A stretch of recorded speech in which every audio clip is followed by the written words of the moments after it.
Good morning, good afternoon, good evening. It's James at Arcade Attack, and I'm bringing you another retro gaming instalment of our beautiful podcast. So many now. Beautiful podcast. We're wallowing in podcasts. We are. Yeah. It's like a big mud pit of podcasts. Yeah. And we're the hippos. Well, one of us is, yeah. So I have with me the usual lineup of, shall we say, outstanding specimens. Yes. I don't think anyone has ever heard that. No. I'm trying to be nice here, guys. Beating yourselves up. So I've got Keith. Hello. On my left. Hello. I've got Dylan at the end of the table. Hadouken! Wrong franchise for this one, but never mind. And we've got Adrian. Spinning kick. No, that's just crazy. So how are we, guys? We good? Good. Yep. Good. So on this episode, we've got some uppercuts, roundhouses. We've got some badly timed jumps. We've got some ridiculously large bad guys. And we've got some, shall we say, less than skirt-blowing sequels. Yeah? And that's just Croydon. It's just... Yeah, indeed it is. We've used that joke, but it works every time. Poor old Croydon just gets battered on every podcast or every other podcast. Oh, I know. So we're gonna talk about a classic beat 'em up franchise, which any retro gamer can talk about for ages, pretty much. And we're going to talk about Single Dragon. Single Dragon? No, we we're need not. more. No, Just it's need another one. No, of course we're not. Of course we're not. I'm not pulling the wool over anyone's eyes. We're going to talk about Double Dragon. Oh, yeah. Double Dragon. So I've actually wanted to talk about this for a little while. And I know there's at least one other person, possibly two, possibly all of you around the table. But most of them probably Adrian, that has a lot to say about some of the games in this series. Yes. Specifically some of the later sequels. So I can see him squirming and fidgeting already. Yeah. Just get straight to 3 and 5, please. No! I'm going to stop you there. I'll let him off the lead a bit later unless he hijacks me at some random point like he's done on a couple of occasions in the past. But that's fine. We'll let it happen. Now, for those that know the franchise, know there have been a huge amount of games under the Double Dragon banner across the different platforms. Yeah, stacks and stacks of them. And honestly, we'd be here till at least next week if we were going to go through all of them in detail. Yeah. So, with that in mind, we're going to put the first groundbreaking game under the microscope. Yeah, we're going to have a look at where it all started, and then have a look at how that kind of set up the rest of the Double Dragon brand and all the sequels and that sort of thing. Yeah, so kind of where it all began, the nucleus of Double Dragon, should we say? So, quick question for you guys though: what's your Double Dragon experience and kind of knowledge level? Yeah, you know, where do you sit on these games? So, do you come out swinging? Or are you kind of cowering in the shadows? Yeah? So Keith, what you got? I've got fond memories of the first game, but not the ones that a lot of people have, because it was one of the games that I owned on the Master System when I was a kid. Yes. So I've got really, really strong memories of that version. And I know, it was popular in the arcade. It was popular on the NES. But for me, yeah, it's the Master System version. The flickery, buggy. It was, it was okay, and it was quite fun in 2-player, but that's the version I remember. Nice, and I will talk about that. So cool. Excellent. Same, because I borrowed that from Blockbuster. Borrowed it. Didn't pay for the rental. Just I was like, 5-finger discount. No. So I was curious about Double Dragon. Obviously, when we started Arcade Attack, so. Me and Keith we did try and do a really bad playthrough of Double Dragon 3. Yes. Which was just the most ludicrous thing in the world. So that was like, that piqued my interest. And then we did. And then I obviously dug it up on MAME, so I played the arcade proper, and I played the NES version as well. So nice. I'm relatively versed. Excellent. H? We just talking about the first one. So. Any of Double Dragon 2. Any of the Double Dragons. When I got my Amiga, I think my uncle said, here's all the 3 Double Dragons, 1, 2 and 3. Played Double Dragon 3 first because you think the third would be the best. And then got my Jag, and the first ever game I played with my Jaguar was Double Dragon 5. Double Dragon 5. Because I thought, I loved Double Dragon as a kid. Playing my and brothers. that wasn't enough to make you throw your Jaguar in the bin. It wasn't the best start. He kept it. Double Dragon 5 we'll talk about later, but yeah. Get in the bin. We'll talk about it, but no, I love the double. I used to play 1, 2 and 3 all the time with my brothers. It's 2-player games, right? That's why you love it. Yeah, exactly. So, I mean, in order for us to do any of these games, justice, we're of course going to have to stick a foot in the past, yeah? Stick a foot in the retro gaming past and go back to the beginning, yeah? How it all came about, why, how we have a Double Dragon legacy today, yeah? So, that's exactly what we're going to do. Do you know what year we're going back to? We're going back a while. I want to say 89, but... We're going back 36 years ago to 1986. Everyone's doing that. Yeah, okay. Yeah, 36 years ago, 1986. And we're going to Japan with a video game designer by the name of Yoshihisa Kishimoto. Well pronounced, sir. That was Thank you good. very much. I've got a list of some of the games he's done over the years here. Anyone want to have a stab? Obviously, Double Dragon. Yeah, we can tick that one off. Double Dragon 2? Any more? Yeah, maybe. I want to say Anything else? The Ninja. Is that all right? Not got anything. I've not got that in here. No. That's more I've got some sports games. I've got some beat 'em up games. I've got the likes of WWF WrestleFest. Oh, wow. Yeah. Okay. Yeah, WWF WrestleFest. I've got, there's a couple of games I'm going to mention in just a moment. But I've got US Championship Volleyball. Yes. Classic. I've I'm got sure. WWF Superstars as well. Oh, which really? actually was Okay. yeah, great game. Fantastic game. But there's a stack on there. I'm not going to go through them all, but there's a huge amount of games. What, the arcade game? I believe so. Oh, yes, wow. in fact, I it was. used to play that all the time. 1989 arcade game, and he was the director for that game. I love that game. The one with the massive sprites. Yeah, and Hulk the really Hogan. cartoony ones. Yeah. That is a great looking That's game. brilliant arcade It's game. a really fun game. The Oh, Royal okay. Rumble version on it. Is that, or is that a different one? I think Royal Rumble was a I think there separate was game. okay, yeah, I it was think another Royal one, Rumble was a wasn't separate it? game. That one was actually The same start. That was always in the arcades. Yeah, it was. Yes. It was. Yeah, really great game. But there's some specific games on his list that were particularly influential. So we're gonna sort of have a look at those now. But Kishimoto is, as some of our listeners might be aware, is a producer and director of several really good games. Also Double Dragon, of course. But how did he arrive at that formula? How did he get to Double Dragon? Because as we go on to find out, it was pretty much genre defining. Yeah. And how did it come about to become a retro staple? So he was actually a designer at Data East through the early 80s. And he developed Laserdisc games called Cobra Command and Road Blaster. Anyone seen these? Yeah, they're Mega CD games. Yeah. Isn't Cobra Command a Mega CD game? Possibly. I don't know. Isn't it? Am I confusing it with something else? Possibly. They're pretty bonkers, to be Okay. fair. It's kind of like an anime. I think they're Road Avenger. Yes, I the other am. one. I am. That's what I'm thinking of. Sorry, yeah. It's flying, driving, shooting. It's bonkers. It's mad. The graphics are really good. It's really hot, fast paced. They look like fantastic games, to be fair. But following that, he decided it was time for a bit of a change.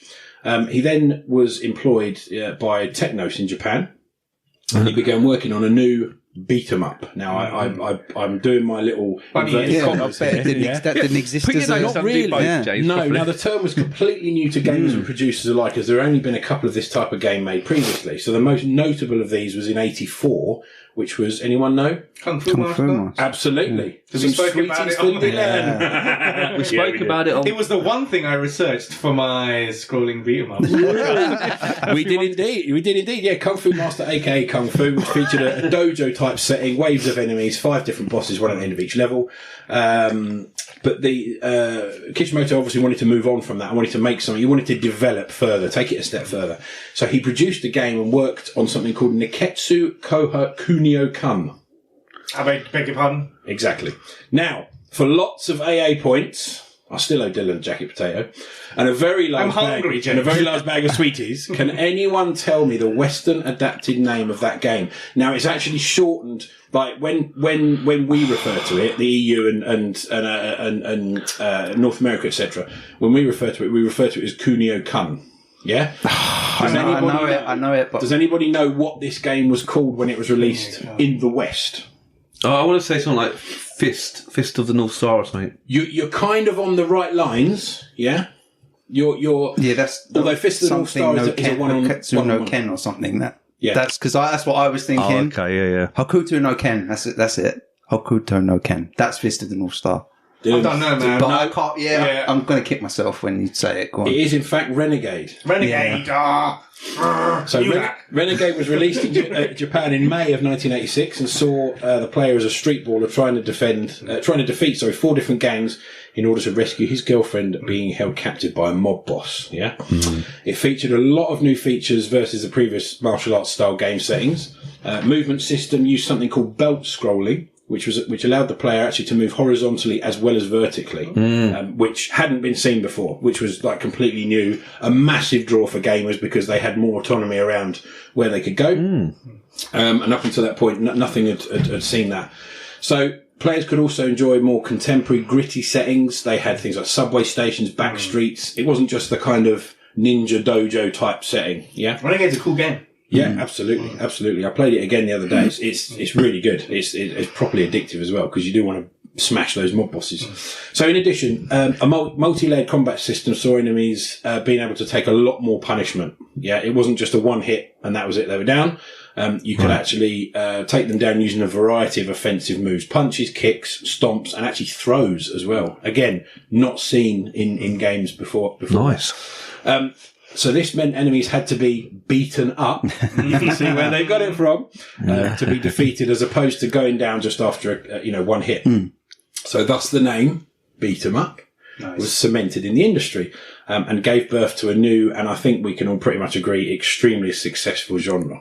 Love it. So interestingly, Kunio-kun Renegade was actually semi-autobiographical, believe it or not. Yeah, I know. You're thinking, what are you talking about? So in his school years, Kishimoto was regularly involved in fights, had to deal with bullies, etc. on numerous occasions. A bit like Rio. Yeah, he was pretty well versed in the whole kind of getting beaten up scenario, yeah?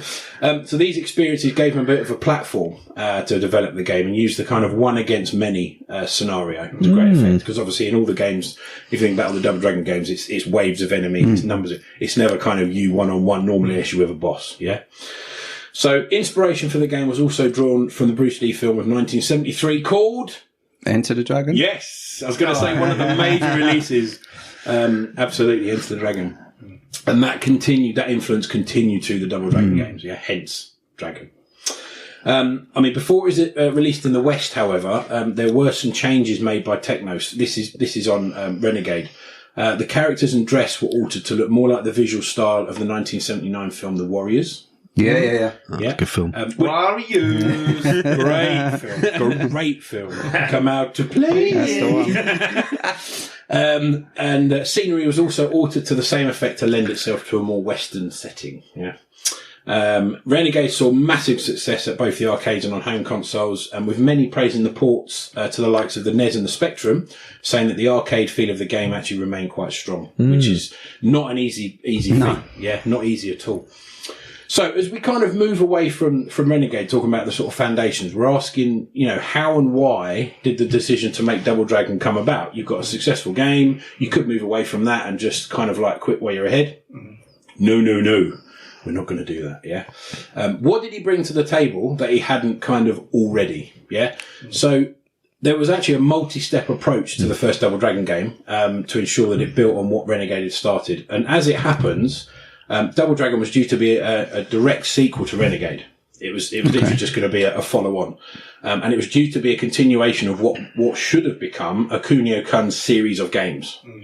But it never did, because they decided that wasn't the right way to go. So they basically binned the whole idea and they said, we're going to start a brand new game from scratch, new characters, settings, everything. Yeah. Which is pretty bold, considering you've just made a genre defining game as it is. Yeah. That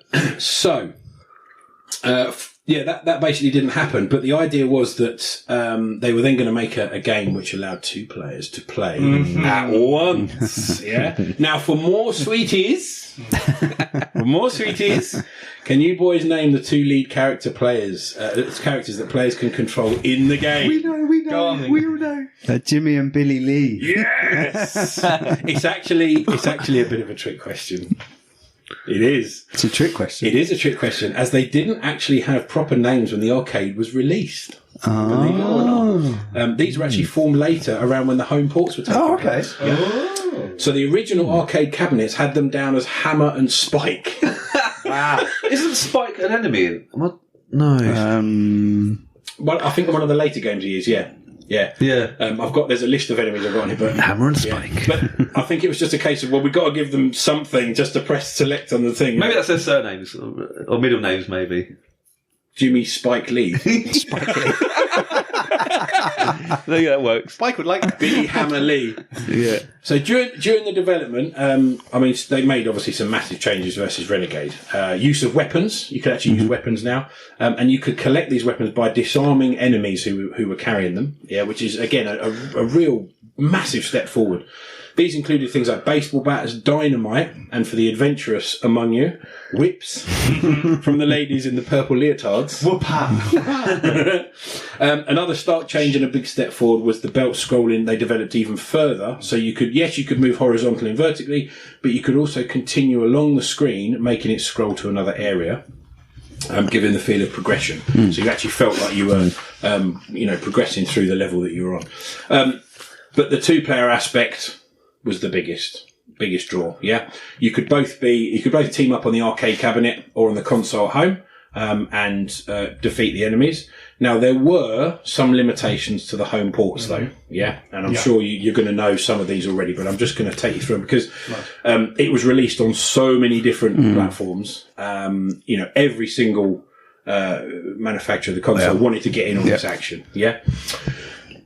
So most notably was the NES. 2-player mode. Anybody know? 2-player mode? Gone. What was it replaced with? Do we know? Consequential mode.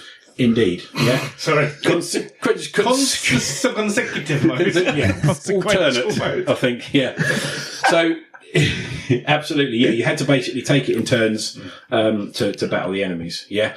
There was, however, a mode where players could choose one of 5 characters and face off against each other one-on-one, which was called Mode B.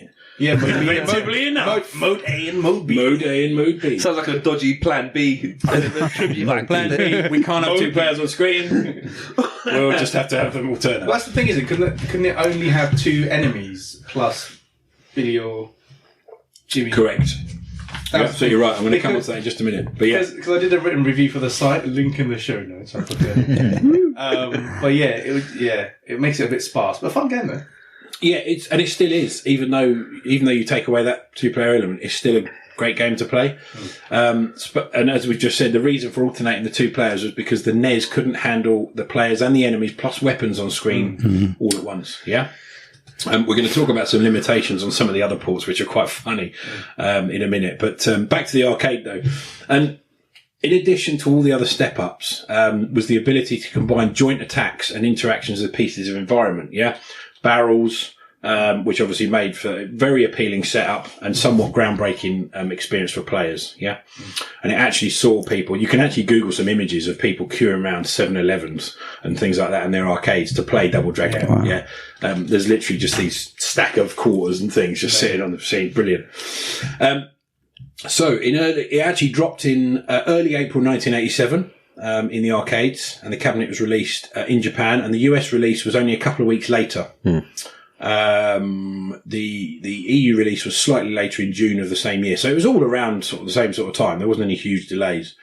And we're going to look at the success of the arcade cabinet in a bit, but just a quick overview to the massive amount of home ports, onto consoles and PCs that Double Dragon had. You can strap yourselves in for this, because I've got to take a big breath here. Bring it. 1988 saw a vast majority of the home ports. We had the NES, obviously, we've spoken about. We've had the Master System, which we've spoken about. Atari 2600. Wow. Yay. I want to play that. Yeah, 7800. Hey. The Amiga. Yeah. Atari ST. C64, ZX Spectrum, and the Amstrad CPC 464. Hey. Yeah, that was a big hey, that end one. So it's safe to say that it got a hell of a lot of exposure across a lot of platforms in a very short space of time. It doesn't stop there though, because there were other ports made, spin-offs, etc., versions in the years that followed the main releases, but we'll come on to that a little bit later on.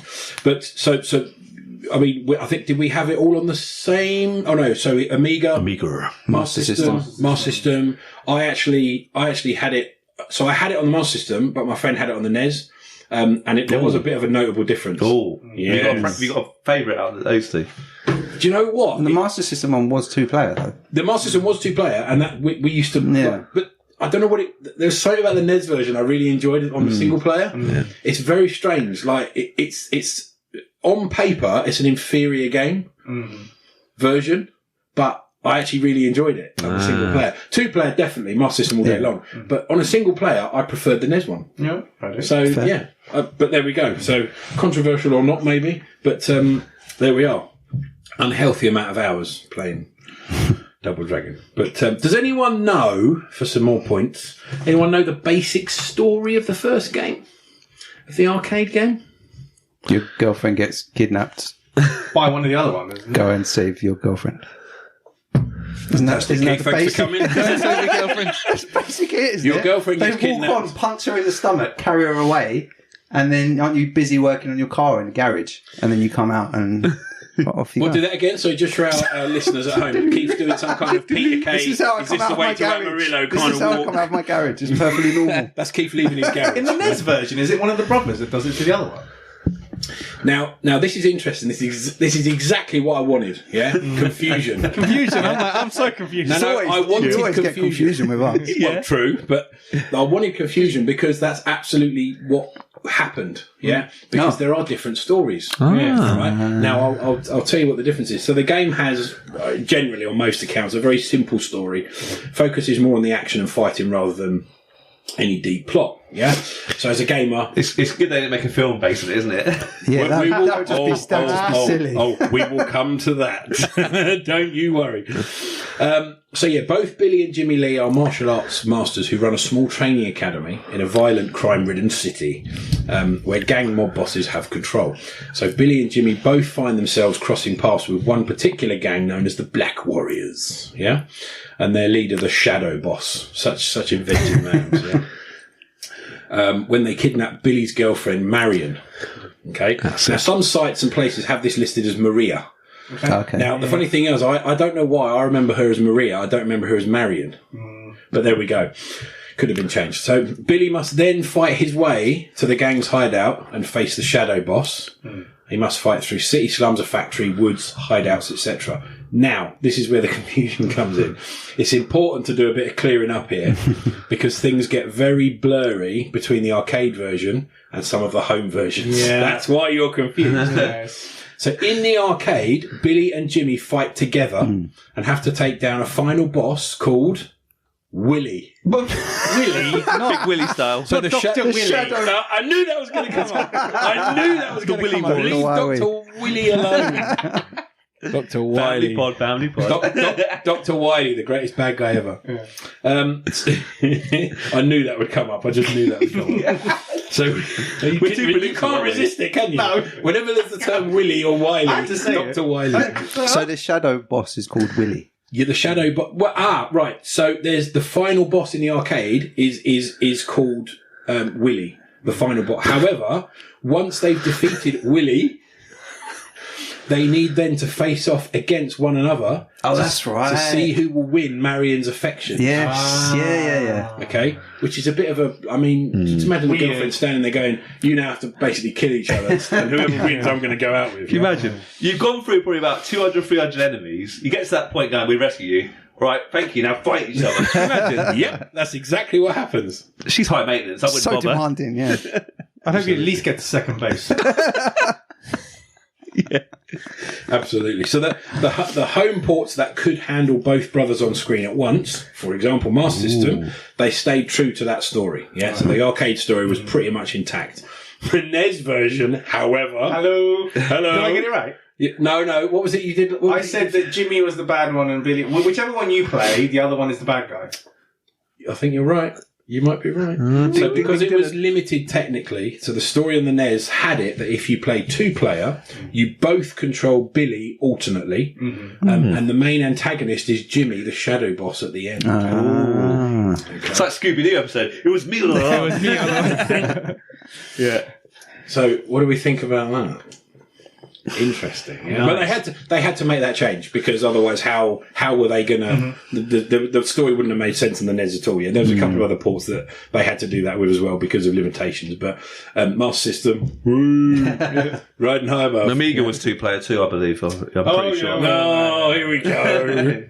There was one. So, bit of gameplay then. So, again, it relatively straightforward, but there were some massive sort of big thumbs ups for gamers here, which is why it kept them kind of queuing around the block to play this game. So, we've already spoken about some of the areas.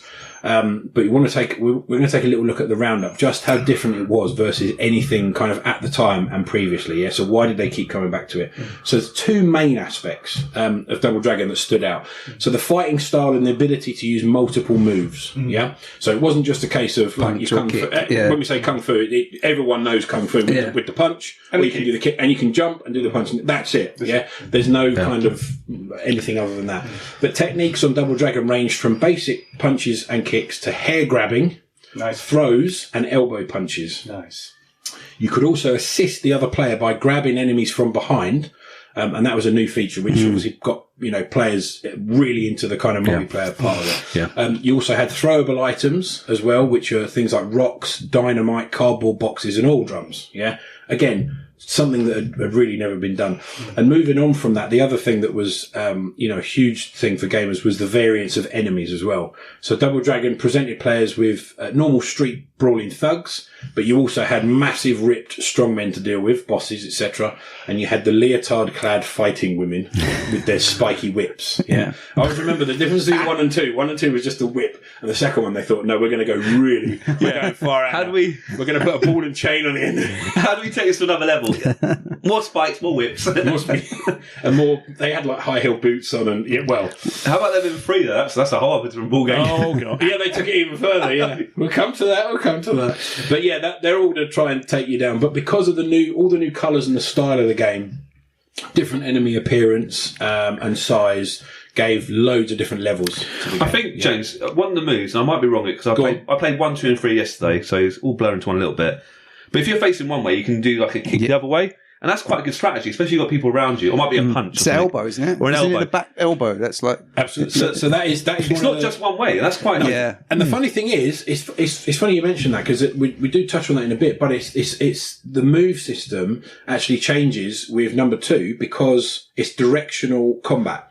So when you're facing an enemy in Double Dragon 2, for example, and I think this is the same for the subsequent games after that, when you're facing an enemy, you'll have, for example, the A and B button. So if you're facing right, B will punch and A will do a back kick. If you're facing left, it's the other way around. Yeah? I found that a little bit confusing playing 1 and 2. It was like, it was a bit mixed up. Yeah, you're like with 2, you've got to then switch the directional combat. But it kind of, again, just gave you another bit of a layer. So, and it was the same, funnily enough, that control system was in Renegade. Nice. So the directional control was in Renegade. They took it out for the first Double Dragon, a Renegade Master, put it back in Double Dragon 2. So obviously it was a hit. So yeah, how did people receive the arcade game? How do we think they received it when it landed? Yeah, we've already said that there was queues around the block, but how did it actually kind of do in terms of reviews from magazines, etc.? How did the actual critics see it? Yeah. But the arcade version was pretty much universally praised. It handled well. It was challenging. And everyone pretty much says that it moved the genre into a whole new space. Yeah. In August of 1987, an issue of Commodore User. Our favourite. Everyone knows Commodore User. We love Commodore User. They reviewed the cabinet. They gave it 9 out of 10 as an average review, and said it isn't an easy game to play initially, but the graphics was superb and the handling likewise. Stating that the variety of actions, locations and enemies made this a true state-of-the-art beat-em-up, centuries beyond those old kung fu games which still litter the arcades. Those. Do you know what though? I got a lot of time for kung fu. Yeah. Yes. I absolutely. It's one of the games when I am terrible at that game, but I love it. It's so hard. But when I switch the NES on, I always have a game of kung fu. Always. I don't know what it is. It's just one of those. It's so satisfying. Kicking on the balls. But yeah, it's well, everyone was kung fu fighting, weren't they? Everybody. Yeah. You going to sing it for us? No, don't. Please. Don't do it. They said that it was a strong contender for hottest beat 'em up yet. Ooh, yeah. what? Well, bearing in mind it was kind of the only one. Really, do you know what I mean? The third or fourth beat 'em up. Yes. Yeah, exactly. Yes, they didn't have much competition at the time. So several other publications had similar articles about the depth and variety of the game and how it moved the genre forward. The home console and computing reception did differ a bit though. Yeesh. Yeah. I'll come on to it in a moment. But as an arcade, it really did shatter expectations and made a lot of gamers and reviewers pretty happy actually. So it'd be really interesting to get the views of any of our listeners on that. So did anyone play the arcade back in the day? No, I think it's Not at the time. No, I don't think Maybe a few years Well, later, but some of our listeners might have done. Yeah, There is a distinct possibility. So, I mean, Are we'd you love saying to we've got old listeners? How rude. How rude. gracefully mature. Yes, thank you. But honestly, we'd love to hear from, like, what was it like playing that kind of the first time? Were you in those 7-Eleven queues? There you go. Yeah. What was it like? Because there must have been a hell of a buzz around it because of how new it was. Yeah. So tell us. Isn't that they show it in The Wizard as well? Double Dragon. Yeah. Oh, you're taking one of my. Sorry. No sweeties for you. You've been going the naughty corner. You lost your sweetie lost your privilege. sweeties. Oops. Dear, oh dear. So I love you. don't feel like it right now. I'm only joking. Yeah, you've said it. You've said it. So what did I've lost my train of thought now. We're gonna have a look at what did it win anything? Yeah, did it win anything? Did it get noticed for anything? Did it get put down as being as winning any kind of awards? Not as such. Yeah, so it was very notable across a lot of publications, but it didn't really win any like massive awards or anything like that, which is really strange. So we've got a few down there. Electronic Gaming Monthly awarded Double Dragon Game of the Year for 1988. Okay, which is good. We'll take that.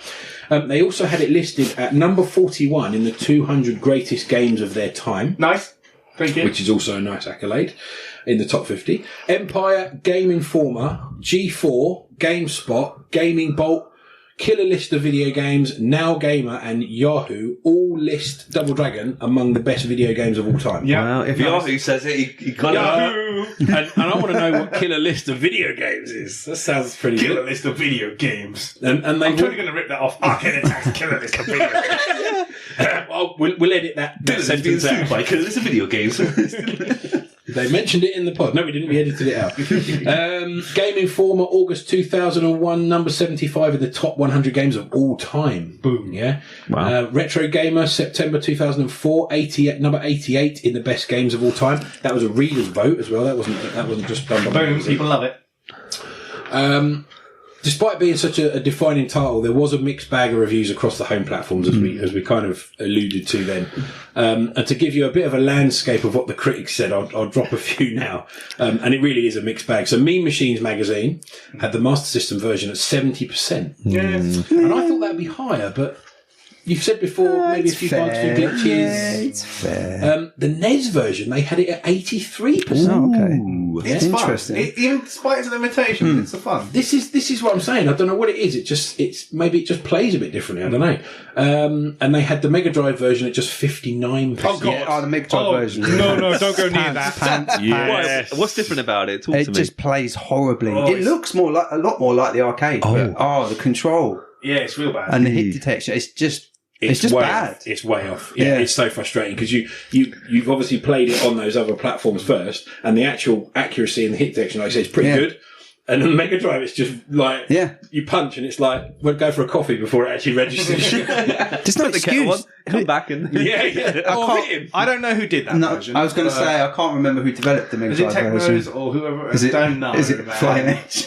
Flying Edge. You know what? Actually- It could be Flying Edge because they ruined three. Stop it. Hey, you're all right. You're all right. Spectrum version. I think so. Was it? We'll find out. come back to it. Adrian's going to find out. Adrian's going to find out. Spectrum version. Big difference in I found scores that as well. amazing they actually got the Spectrum, but fair play. Yeah, they did. With publication Crash and your Sinclair, giving Double Dragon 81% and 80% respectively. Yeah. CVG and Sinclair user posted just 56 and 51%. For the Spectrum version. Yeah. So Big difference. Big It's difficult converting stuff to the Yeah. Spectrum. I think sometimes reviews used to just give extra credit for them managing to get it on there, you know? That extra 30%. Yeah. 30% though. Let's not Wow, talk about yeah, let's not it's a talk about drop-off. Outrun on the Spectrum. I've just typed in Double Dragon Mega Drive, and actually Dylan's review comes up quite about the fifth of. It's quite high up. Oh, thank you. Nicely plugged, Dave. Oh, sorry, I'm in well found, Adrian. I hated it. What did I give it? Maybe 30% or What was that, Mega 10%? Drive? You Something reviewed the Mega ridiculous. Drive version? Yeah, what? How many percent did I give it? Have a guess, Ed. Oh, it was something really low. I hate it. It says, why did Accolade do this? Well, there I we can go. think of several reasons, but one of them definitely isn't to redefine the scroll to be like genre. Fully 5 years since the coin-up first launched, we have the Mega Drive version, and this most certainly was not worth the wait. At its best, namely the arcade and on the NES, Double Dragon is fun and satisfying. At its worst, namely on the Mega Drive, it's frustrating and amateurish. What did I give it? Dylan gave it. You gave it graphics 19%. Oh, 19. Sound? and there was Keith saying that it actually looked like the No, arcade. still, It looked closer stills to of the it. It arcade. looks alright. Yeah. When it starts moving, it's terrible. Yeah, yeah. Sound 12%. Oh, Gameplay 14%. Still woke up in a bad mood that day. Difficulty 20%, but luckily longevity brings it back with only 9%. that is savage. Overall, it might be the worst ranked game on your list, but overall, I think it might be, actually. 13%. It was really bad. It's really bad. You absolute savage. But Dan, in 2020, he said absolutely spot on. The gameplay's bad and the responsive is poor. Good old Dan agrees with you. Thanks, Dan. Someone agrees with me in the little internet. Yes. Win. Dylan's happy now. We're going to Are you going to put that in the show notes as well? Let's not talk about what people think of what I think of Street Race 3. Let's move it on. apart from the banging dance music. Oh, stop it. All right. Okay. Sorry. If you don't know what we're talking Keith about, likes it, he's got it. listen to Dylan's Beat 'em Up like pod and you will know what we're talking about. So, the biggest scores from all those posted come from the reviews of the arcade cabinet, of course, and the Master System version. Interesting. In either the 80s or the 90s in terms of percentage. The wooden spoon. Who gets the wooden spoon of the home ports? Mega Drive. No. Amstrad CPC. No. And Atari 2600. No. Amiga. No. Come on. Which one? Atari ST, we said that one? Commodore 64. C64. No. Yes. No. No. Don't do it. So, because of the joystick, okay, which was one of the massive bugbears of gamers, you had much fewer moves. Okay. And the port was very, very clunky. All sorts of issues with it. And because of that, the critics actually called it a pale shadow of the original. A pale shadow man of the original. Even. Shadow boss of the original. Shadow boss. Shadow boss. Willy. So how did it sell? Yeah, because it's all good talking about scores, but how did it? What did people actually vote with their money? So the arcade cabinet. Was I think. Go on then. What? Try not to do He's too done much. so of that. well that the revenues kept doubling and doubling and doubling. God. We're so glad you're here. I'm putting a funny face. No, it's not. It's more of a grimace. Yeah. It's more of a strain. Maximum cringe. Hashtag maximum cringe. Yeah. So, can I continue? Yes. Is that all right? Am I allowed to continue now? Yeah. Yeah, go for it. Doubled the sales. Brilliant. The arcade cabinet was a huge hit in Japan, obviously. Game Machine listed Double Dragon in the July 1987 issue as being the most successful table arcade cabinet of the month. Not only that, it went on to be the third highest grossing table arcade game in Japan of 1987. Now, imagine how many arcade games are coming out in 1987 in Japan. It was just a conveyor belt of games, yeah? So to actually be the third highest grossing is pretty amazing. Yeah. Round of applause just from Dylan on his own. That's good. No one else can join in? Okay. No one cares that much. It wasn't. It was third. It wasn't number one. So Dylan just woke up anyone that was like falling asleep to the podcast. yeah. Clap, clap. What are you saying? No offence, James. I was going to Just say, taking a battering this I was episode. going to say none taken, but actually, I am taking some. So, in the US, Double Dragon became the highest grossing video game in 1988. So, it sat top of the chart. So, yeah. Top of the chart, Adrian. Just for Adrian's benefit, number one. Yeah. And the also dedicated arcade game in 1989. So, as we know, you do well in the US. You do pretty well, full stop. Home ports did extremely well, actually, regardless of the kind of mixed feelings around how they were ported.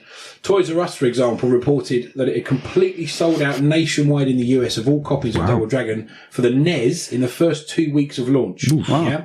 And as you can imagine, there was a fair bit shipped over to the US, all gone within 2 weeks. So that's pretty amazing. Massive demand in Christmas 1988. It was in the top 3 sellers of that year for Christmas, along with 2 other games. Anyone want to have a guess? What year? 1988. Christmas 1988. Super Mario Brothers 2. Yes. Oh, come on. Is this NES sales only? Sorry. The Legend of Zelda. This is So go on. Which one? Say it. 2. You guys are amazing. Yes. The Adventure of Link. So now, specific sales numbers. These are actually quite difficult to come by, to be fair. As we found with some gaming franchises, they're a little bit guarded. Yeah. We do have some numbers, though, from the home ports. So Activision's Atari 2600 port. Dylan, what's your noise you make for that?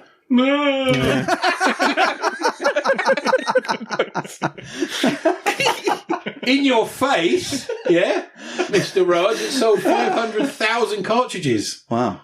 I beg your pardon. 500,000 cartridges. Wow. I stand corrected, said the man in the orthopedic shoes. Can I clap that? Dad jokes. No dad jokes. No dad jokes. That's for when the mic's on.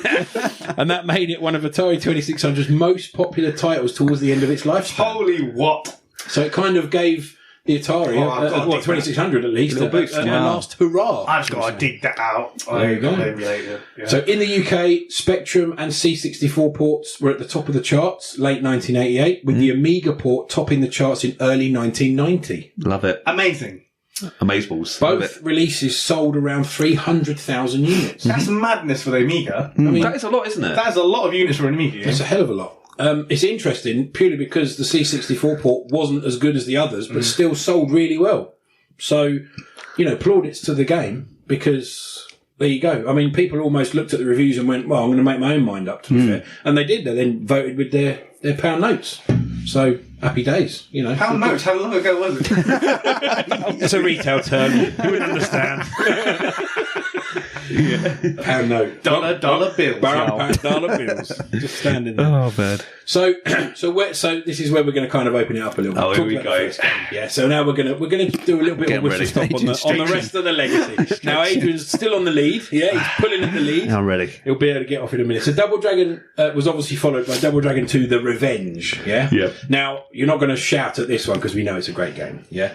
But essentially, the leader of the Black Warriors. What's his name? Willy. Thank you. Literally at the start, he shoots Marian to death. Oh, no. After his defeat by the Lee brothers in the first game. Damn you, Willy. Damn you, Willy. The sequel was supposed to be an upgrade kit for the original, but it ended up being a standalone arcade cabinet due to it needing more memory. Thankfully it was, because I absolutely love the second game. I think it's superb. The second instalment, selection of new levels, weapons, directional attacks, and enemies, along with a host of new bosses, one at the end of each level. Stacks of home ports were made across most of the consoles and PCs we mentioned already. Although a lot of these versions were markedly different to the arcade, more so than kind of the first game versus the ports. So there's an even bigger gap there, to be fair. Reviewers had it only a minimum of about 7 out of 10, but the most of the reviewers scoring it around 80 to 85%. That's pretty good.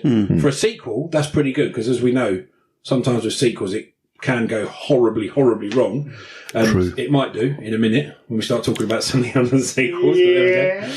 But there we go. But yeah, I've got loads of love for the second one. I spent a lot of time on that, so I've got a particular soft spot for that one. So, Adrian, I'm going to move on now to one of your favourites. Yeah? Double Dragon 3, the Rosetta Stone. The Rosetta Stone, you can see it, can't you? It's in London, isn't it? You can actually go and... You can? I've seen it recently. Never. The Rosetta Stone. At the London Museum. I don't know, it's some museum in London. I think it's called the London Museum. Spoiler alert.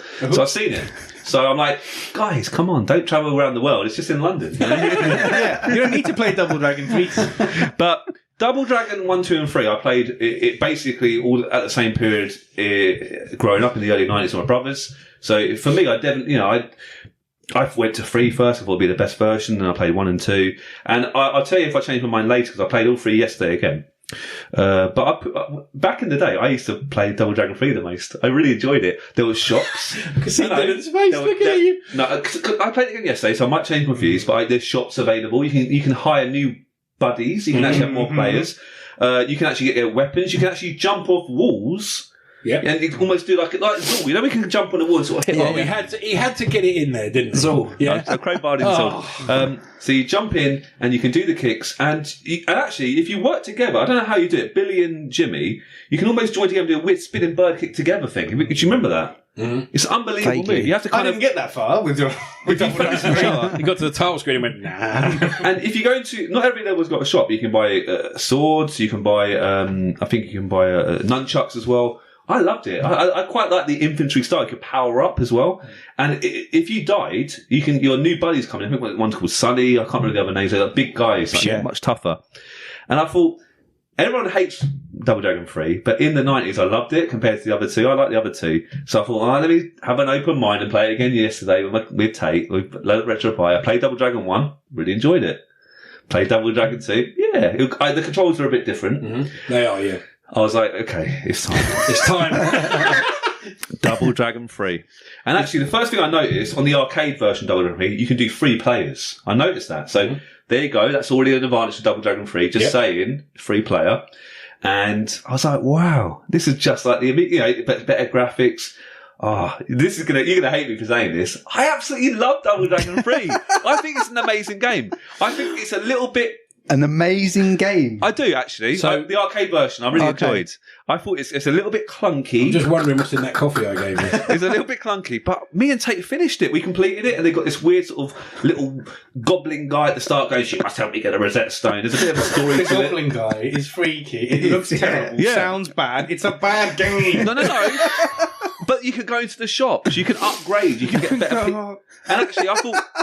I generally had a lot of fun. I was not expecting this. I love Double Dragon 3. What did we think when we played it, Keith? This is rubbish. No, but no, you didn't play the Amiga version and the arcade played the Mega Drive version. So not only am I getting battered with kind of insults or whatever, but we've also said that Double Dragon 3 apparently is a good game. So No. This is an controversial. Amazing game. Oh, sorry, amazing. Let's not misquote him. Right. I had so much fun. And no, just to finish up, I just thought it was quite interesting. You could travel. It went back in time. It was almost like a Knights of the Round level. Then there was mummies coming out. There was like bosses.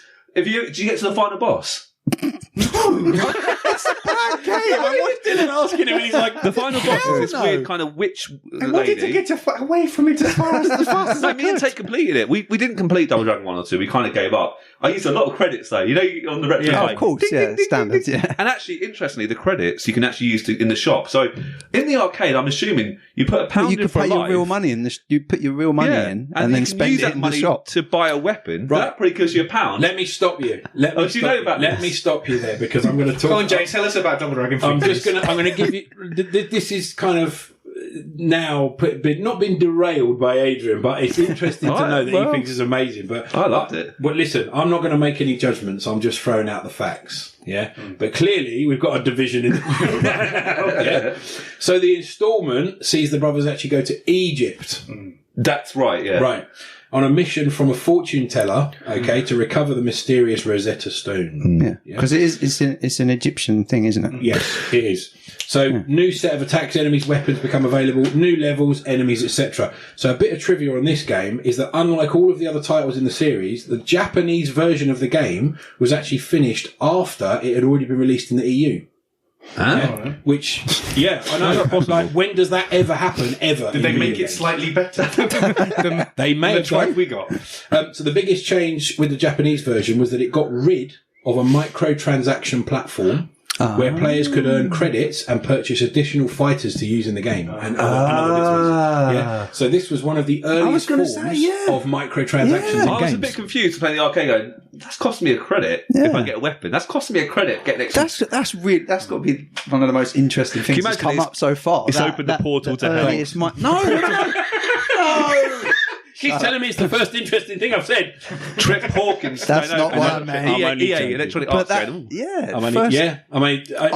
microtransactions. Literally, it was, I believe, one of, if not the first. Wow. And listeners, jump in, tag us in something. If there's something else that's before that, let us know. Well, I didn't quite understand. You could level up in it. I wasn't sure exactly what that did, though. I'm not sure if it made me stronger or not. It didn't really.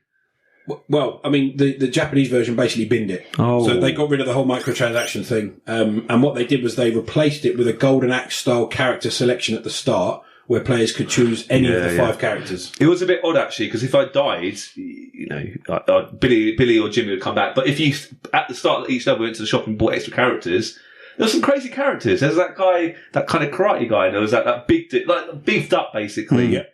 There was a lot more. There was a lot more people you could fight as. Did you? basically. Am I the only person that likes the game then? Adrian, do us a favour. Yeah. When you go home later, can you play the Mega Drive version? Please play the and Mega then, Drive version. and then provide feedback to me and Dylan. I think you just go quiet for 3 weeks. Like, guys, I need to recover. But so there was a 4th instalment in the Double Dragon universe, but it wasn't Double Dragon 4. It was actually Super Double Dragon. Oh, it's a SNES game. Yes, it was. Yeah, released for the SNES, 1992. Oh, I played it. It was. So you not played it? No, I actually played it. When did I play? I played it 3 or 4 months ago. I actually liked it. It still kept the same like flavour, but it was very snazzy. Okay. Very snazzy. Snazzy. No, it was bright, colourful, really engaging. It was actually a really good game, so I enjoyed it. So it's SNES only, so better colours, sharper graphics, more detailed levels. Billy and Jimmy this time have differences in appearance, which generally wasn't the case in games before that, and different fighting styles. Something which had not been done previously. It was received well, earned a score on average around 75% with reviewers. And actually, it's not talked about that much, but it's quite a good game. It is actually quite a good game. heard of it. So give it a try. Yeah, I would definitely. Yeah, definitely give it a try. The 5th game did divide opinion a little bit. Adrian loves it. It's amazing. I draw the line. Wait. And it switched to a one-on-one Street Fighter style system for those that aren't aware of Double Dragon 5. This was to try and capitalise on the fighting games that were coming out at the time, although it didn't do that well. Is it Jag exclusive? Or? No, it's on SNES as well. This was partly due to a limited release on the Mega Drive, Jaguar and the SNES. Right, yeah. And partly due to the fact that a lot of gamers saw it as stepping too far away from the franchise. So reviewers had it scoring on average about 50 to 60%. To be fair to Double Dragon 5, Right. after Adrian played it, he then was in the Guinness World Book of Records for the longest launch of an Atari Jaguar console in history. Boom. Boom. Because it was that great. Well, I remember getting it. I got the Jaguar with my brothers, and there was not many games left. All on budget. We got all of them available. None of the big hitters were there, really. We got this sort of. There was no Dooms or Alien vs Predators. But the first one, I was like, Double Dragon. I used to love Double Dragon. I didn't know it was a beat-em-up game, did I? Oh, it's a fighting game. You didn't know it was a one-on-one. I know one-on-one. I thought it'd be so fun. We put it in there, going, yeah, this ain't good. And I like my Street Fighter too. I like my Mortal Kombat, but this was absolutely shocking. You made us play it a couple of years ago. Do you remember? Yeah, he's still got scars, PTSD now. I have. It's unplayable. Yeah, I played it again the other day. I've actually heard the SNES version's better. I've heard the SNES version is better than the Jag version. Yeah, but still, honestly, I play on the SNES and it's tough. It is hard going. You've really got to kind of push yourself to do more than like 1 or 2 matches. So yeah, unfortunately, it is a bit rubbish. But there we go. We then had a crossover game with the characters from Battletoads. Yeah, which was released in 1993. I thought that was brilliant. By Trade West, titled Battletoads Double Dragon. Also in 1993, a Game Gear game by Virgin Games was released titled Double Dragon: The Revenge of Billy Lee. A bit of trivia for you. Billy and Jimmy also appeared on the 1990 SNES game Super Spike Volleyball. Well, Okay. No? Yes? why not? No, why not? The characters of Randy and Andy in the 1989 NES game River City Ransom are based on Billy and Jimmy in Japan. Nice. Also, in Japan, they're known as Ryuichi and Ryuji. Okay. And they appear... Kenui and Kenji. Yeah. And they actually appear later in a later Kunio-kun game as well, because he redid that. We've had Double Dragon Advance for the Game Boy Advance, which actually is considered as one of the best versions ever on the Game Boy Advance. Double Dragon 4 for Android, PS4, iPad, and we've got Double Dragon Neon, released in 2012 to 2014, depending on the platform, on consoles. And there have been loads of other releases across various platforms that are altered versions of the main games. So in total, main games are actually 14 main games. That's a lot of games. Franchise. That doesn't include any kind of little spin-offs and remakes, remasters, etc. But the most notable thing about the Double Dragon Legacy, though, we've got to say it, of course, is that the first game paved the way for a wave of beat-em-ups across countless studios and gave us as gamers, obviously, a fantastic genre full of great memories. Absolutely. There's just so many. And if you want to kind of, there's several pods that we've done, you guys have done about beat 'em ups in the past. The most recent one is what makes a great beat 'em up, and we do actually talk about all this kind of stuff, so it's well worth listening to that as well, because there's all that meat on the bones about the soundtrack, the moves, the weapons, all that sort of stuff. So definitely have a listen to that. And we have things like Final Fight, Streets of Rage, Knights Around without Double Dragon? Maybe not. I don't think we would. I honestly don't think we would. Renegade has an awful lot to kind of credit there. I think Double Dragon kind of cemented the multiplayer side of it, and kind of took it a step further. So, plenty of credit where credit's due, but it's definitely earned its place as a defining sort of game for the industry.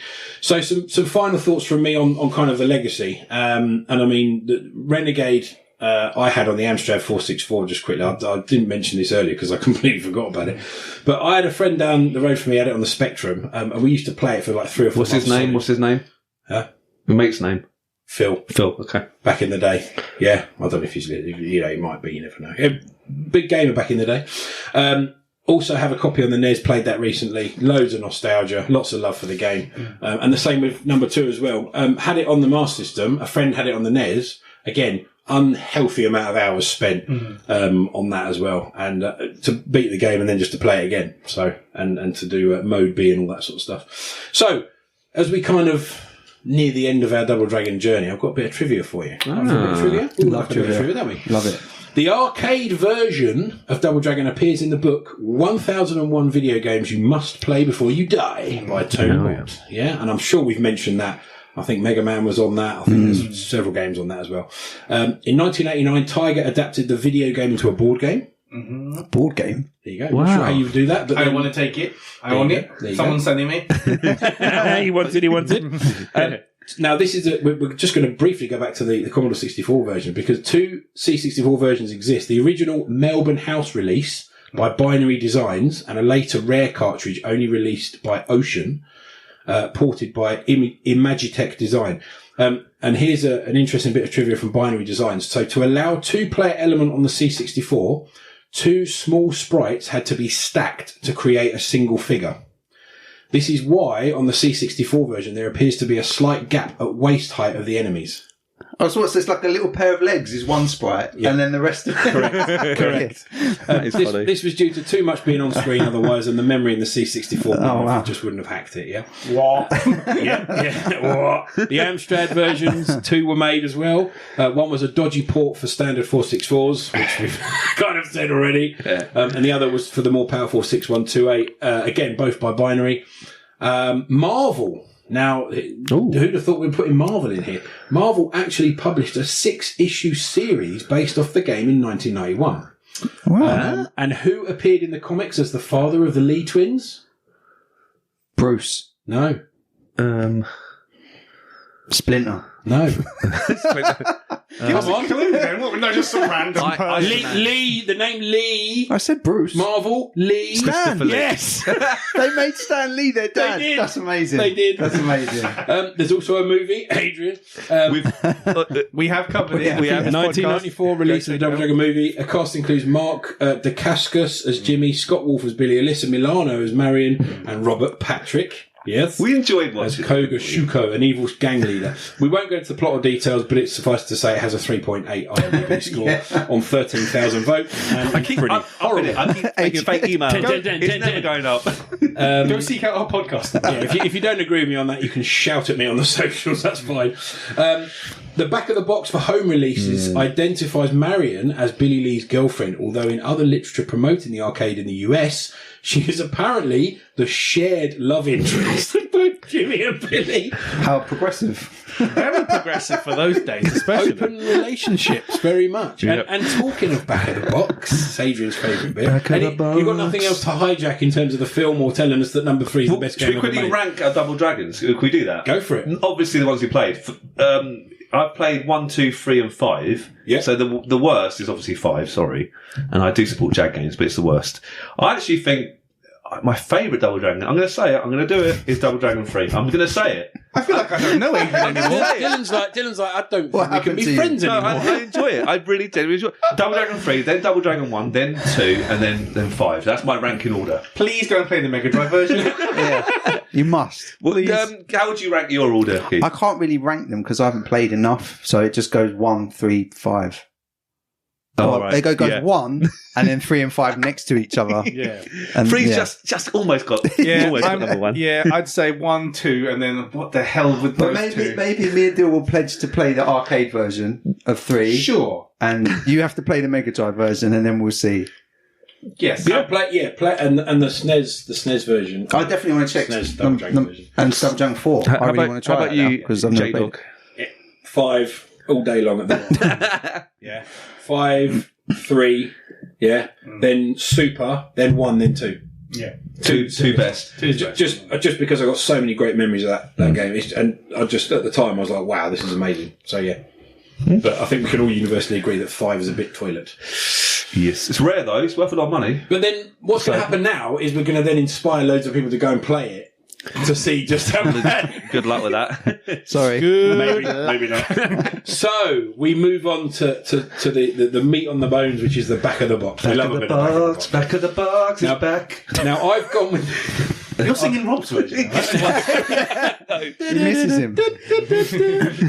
We've gone for the NES release in the EU for this one now because of the story changes. There's obviously lots of different back of the boxes, so we're going to go just with this one. Yeah.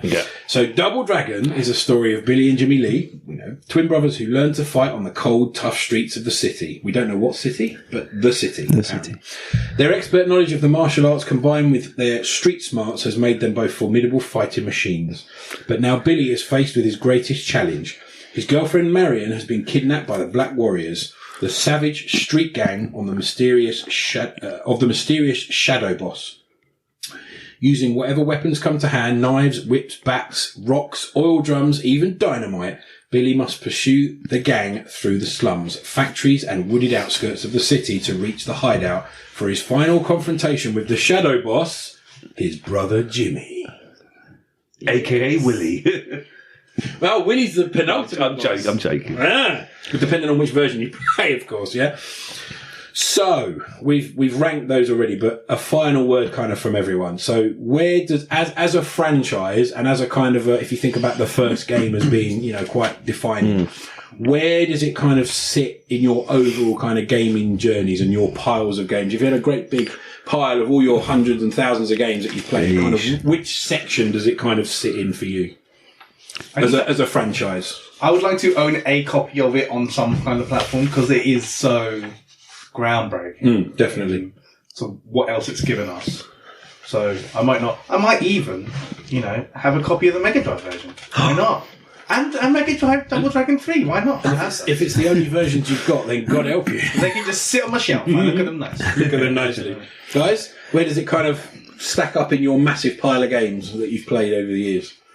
Top half? Top quarter? It's not my favourite brawler, but because it's quite old, the first ones, I think it's age. Let's be honest, it was innovative, different, original.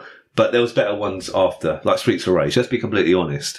But I did have a lot of fun with it, but that's why I quite like Double Dragon 3 because at least they tried to do different things. They're trying to spice things up with weapons. I don't know this. I don't know him. Who is he? No, I do. I actually do respect it. It's not the perfect brawler of all time. Hello? It's not perfect. me. I mean, that's an understatement.